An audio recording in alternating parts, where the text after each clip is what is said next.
Hello beautiful people, thank you so much for tuning in to today's video.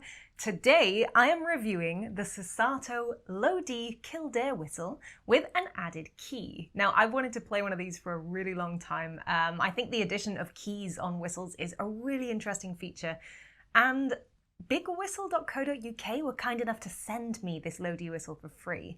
Now I've spoken about Big Whistle before in length on my YouTube channel. It is an amazing website where you can get all sorts of whistles, low whistles, high whistles from different makers across the world, and the website's based in the UK.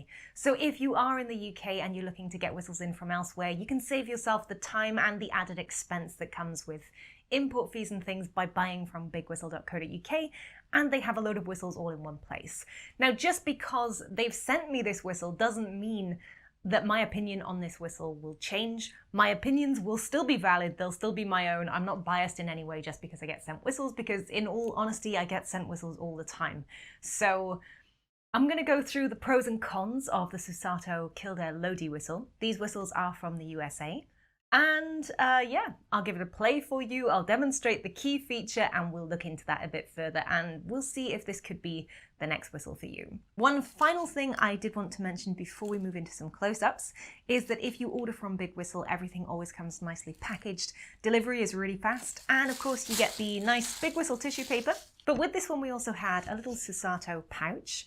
The whistle does fit into this because it comes apart. It's a tunable whistle and it's two-piece, so you can store it in this pouch. It also comes with a finger chart, so you can see the notes that are on your whistle. There are some care and maintenance instructions and some information about bore size, and you also get a little sort of joint grease tube of lubrication, and this is to keep your joint and your tuning slide nice and slick. Now if we move into the close-ups of the whistle, this is a plastic whistle. You can see that the mouthpiece is very neat. SUSATO have quite a distinctive mouthpiece style. They're kind of shorter and stumpier than other whistles, but once you get used to that, they're quite comfortable to play. It's not a heavy whistle really, as it's made from plastic. You can see we have the blade and the SUSATO logo here. As we move down, we have the tuning slide area of the whistle right here. It's a nice snug fit. This is ridged to make it easier to adjust the tuning of your whistle. And there's also one little rubber ring here. If you were to grease and keep this sort of slick, you would need to put tuning oil or slide grease on the tuning slide right here. Moving down the whistle, you can see we have the top three holes here. They're not particularly distant, but they're also not overly close. Again, this is a low D whistle, so the finger stretch will still be a stretch if you have small hands. Now, SUSATO whistles come with an adjustable finger rest. This one is a thumb rest, and this just helps you to hold the weight of the whistle from the back using your thumb. These are really useful for people who struggle with the weight of different whistles, and people who find them slippery sometimes as well. This comes off, and you can also reposition it up and down the whistle. You could have it down the bottom if you prefer, and yeah, it just gives you a little bit of added support. Now, as we move down, the key feature of this whistle is actually a little key, and this is fully attached to the whistle. There are two little screws essentially at the back here, and the key itself works like any other keyed instrument really. You press down on the key and the little pad here covers the hole at the bottom. Now, the reason for this key is it makes it easier to cover the last three holes, which is the place that people usually struggle with larger finger stretches on lower whistles. And you can get these keys put in a few different places on the whistle. So you can get low whistles and bass whistles with these keys in different configurations for left-handed and right-handed players, and also covering other holes on the whistle as well. I think you can get one further up for the third hole and the fifth hole as well, so you could potentially have three keys added to your whistle. If we get to the end, you'll also see the key of the whistle here, which is a D, and we have a little rim on the bottom, which I think is kind of cute. Now, if we consider that I can actually reach the top three finger holes here with the finger pads on my fingers, but it's easier and probably better hole coverage to use the Piper's grip here. On the bottom, however, I can definitely use the finger pads and then the finger key. So you can see that the hole is right the way down here.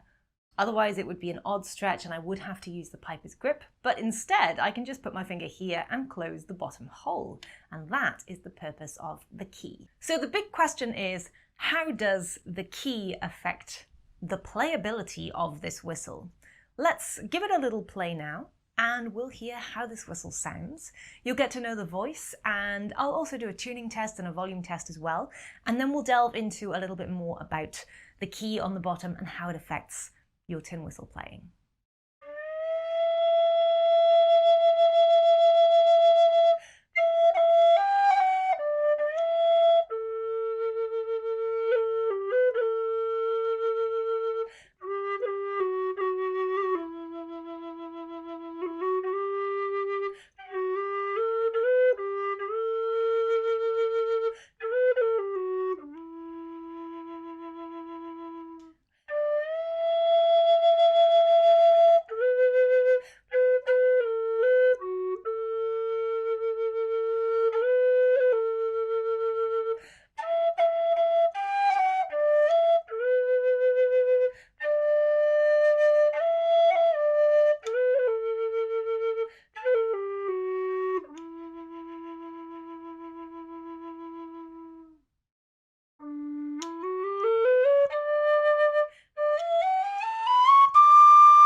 So as you can hear, this low D SUSATO whistle has the traditional SUSATO voice.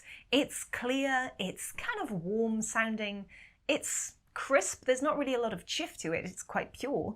It's got quite a unique sound, almost recorder-like, which some people love, some people don't like so much. I quite like the SUSATO mouthpiece myself. It does feel different in the mouth to other whistles. It's still a large whistle.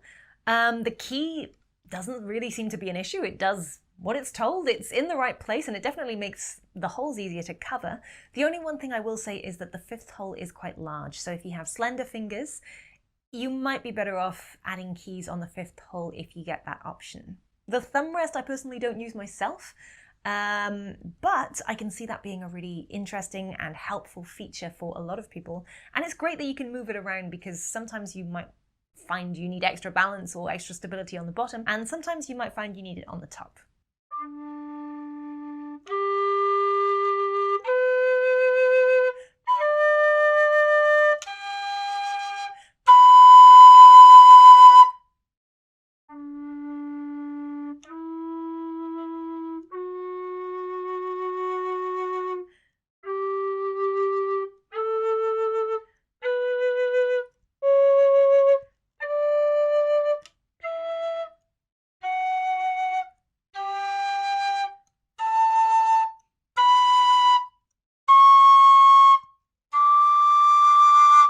SUSATO whistles are generally quite loud. This one in particular didn't strike me as that loud for a low whistle, which I'm actually quite pleased by. But surprisingly, it is really responsive, so you don't really need a lot of air to hit those high notes. You can kind of fly up through the octaves, which I think is really impressive. Tuning-wise, it's pretty good overall. We're hitting definitely the right notes throughout.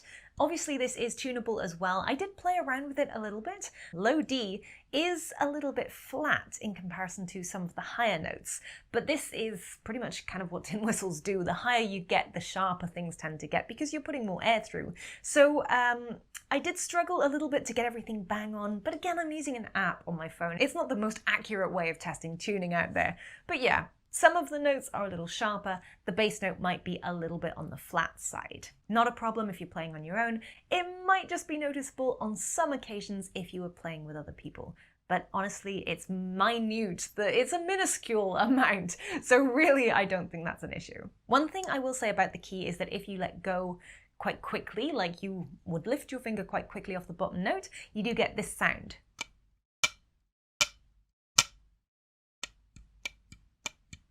So that might take a bit of getting used to just to make that sound nice and smooth.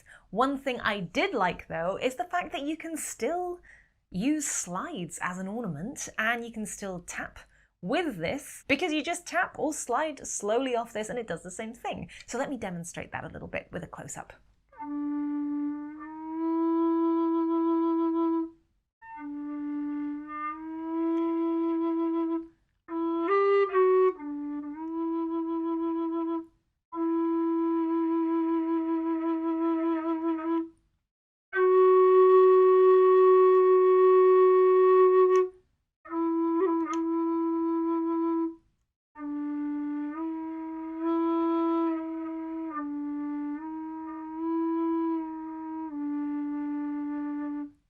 So with regard to ornaments, slides are possible.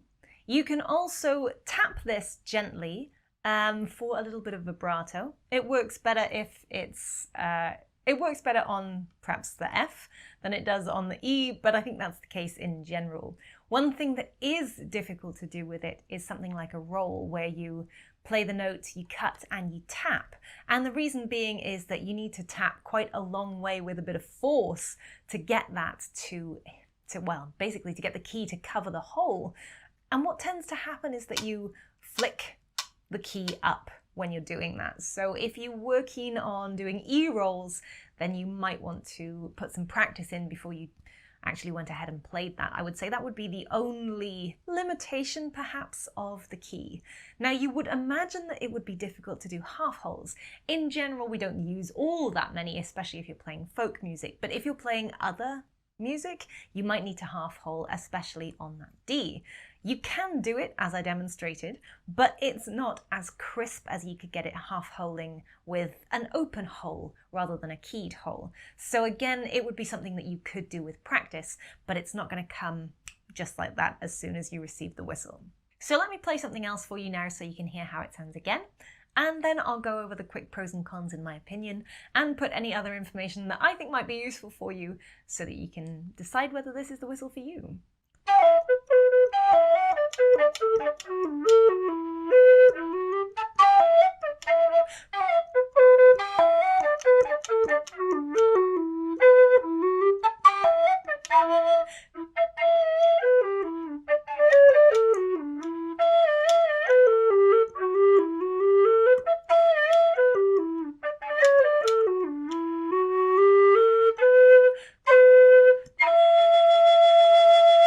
So let's go over some personal pros and cons from me about this whistle.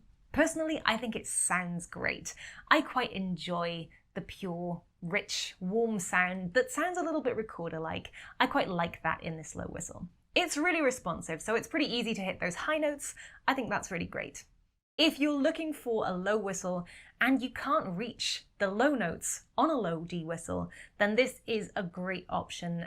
The key does take some getting used to, so that would be a con, obviously, but it's something different on tin whistle, so it's definitely something you know that you'd need to get used to. If you have trouble with your whistle sliding around, the thumb rest is really great. Also, it would help out for people who struggle with the weight of whistles as well. It's tunable, which I love, which means you can play along with other people. It's got a decent volume, so you could probably use this out and about if you were playing, but it's not too loud to be played at home, which I really like. The key feature definitely opens up a new range of low whistles for those that can't reach the lower notes. So I think that's a really nice innovation and definitely something that should be celebrated in the tin whistle world. I love the fact that this comes with its own little sheet of information on how to play the notes on the whistle, how to care for the whistle, and some of the other options available.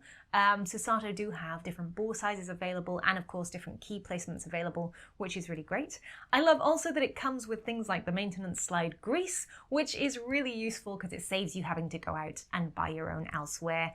And who doesn't love a whistle case? It's a great way to store your whistles and tell which whistle is which if you're going to grab one quickly from a cupboard. The tuning in general was also pretty good, and the price of these I think is justifiable for the instrument that you get.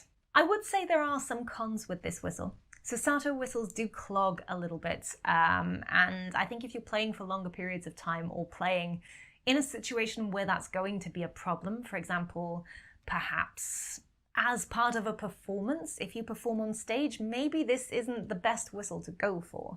One good thing about a plastic whistle is that you don't need to warm it up. It already plays in tune. It's not affected so much by weather, which is great. But on the downside, they're not perhaps as strong as some of the metal whistles. If you don't look after plastic whistles, they are prone to cracking, and if you drop this, it's not going to be good. The key is a really unique, interesting, and impressive feature, but if you intend to use this whistle for recording, I would suggest that this noise is probably not going to be the best thing on your recording, so perhaps it's not the best whistle if you're professionally recording an album. Also, if you're somebody who likes to play rolls, especially E-rolls, really often within your music, then I think the whistle key is probably just going to get in the way of the style that you like to add to your music. But I think if you like to play rolls all the time, you can probably handle a low D whistle without a key, so that might be an option for you. Overall, I think if you've always wanted to play a low whistle, perhaps you can't afford to go the route of the carbony close fingerhole spacing, and you'd like to give another option a try, or you think that having a reasonably lightweight whistle with a thumb rest, a bit of added support would be for you, then yeah, give it a go. I don't think you'll be disappointed. Just be aware that keys will definitely take a bit of getting used to because it's different to anything else you'll have played on a tin whistle or low whistle before.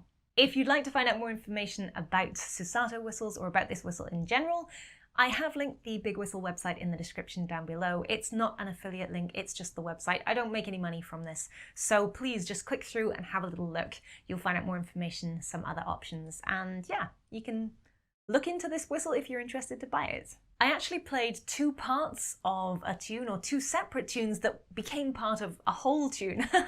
The first one is my own composition called Lucid. The second one, which follows on from that as a bit of a set, is Paddy Ryan's Dream. I did an incredible cover of this with the amazing Raphael Milhomem a few months back. So I'll put that up on screen for you now if you'd like to learn to play either of those pieces.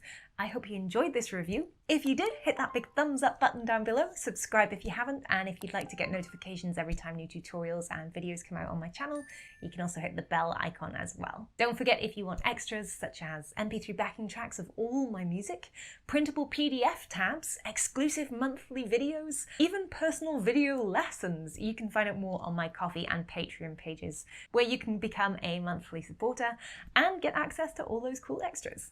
Thanks so much for watching. Don't forget to check out those other videos I mentioned. But until next time, happy whistling, and I'll see you folks soon. Bye.